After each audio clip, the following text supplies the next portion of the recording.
आज हम तटस्था वक्र विश्लेषण को जारी रखेंगे। हमने तटस्था वक्र के अर्थ और उसकी विशेषताओं का जिक्र पहले कर लिया है, जो कि दो वस्तुओं से प्राप्त संतुष्टि को बता रहा है। अब हम आज उसमें जोड़ेंगे कि ये दो वस्तुएं किस मात्रा तक उपभोक्ता खरीद सकता है, अर्थात उन दोनों वस्तुओं की कीमत क्या है और व्यक्ति के पास कितना पैसा है या आय है।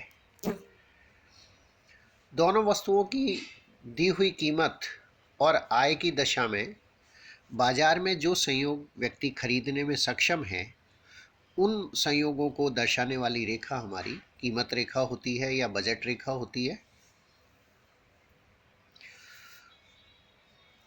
जो कि हमारी दोनों वस्तुओं की खरीद की सीमा को बताती है कि व्यक्ति इस रेखा से ऊंचे के संयोगों को नहीं खरीद पाएगा, क्योंकि व्यक्ति उसकी आय या दोनों वस्तुओं की कीमतें उसे रोकती है।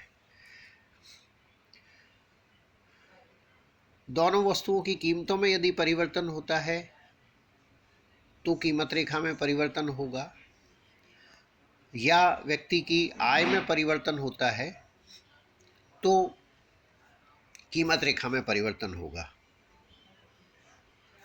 अब चूंकि हमें दोनों बातें आ चुकी है, तटस्था वक्र है हमारे पास जो व्यक्ति के पसंद को बता रहा है, और कीमत रेखा है,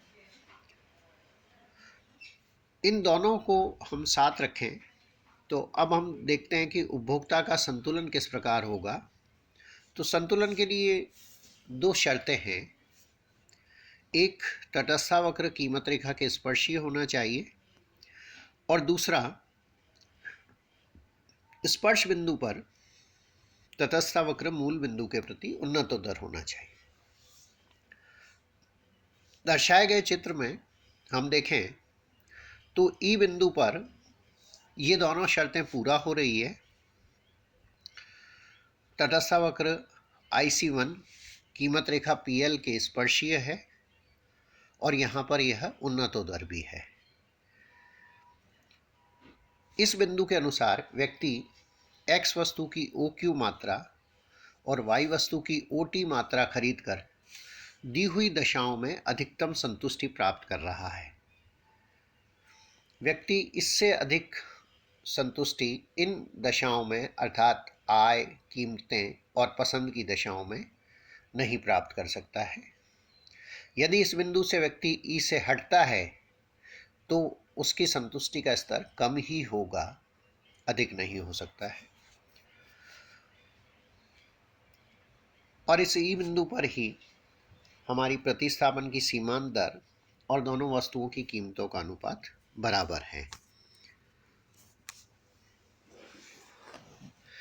यह तो स्थिति हुई कि एक बार मौजूदा दशाओं में उपभोक्ता का संतुलन बिंदु क्या होगा। अब है कि एक संतुलन बिंदु के पश्चात यदि दशाओं में परिवर्तन होता है तो फिर नया संतुलन बिंदु प्राप्त होगा, जिसकी चर्चा हम अगले भाग में करेंगे।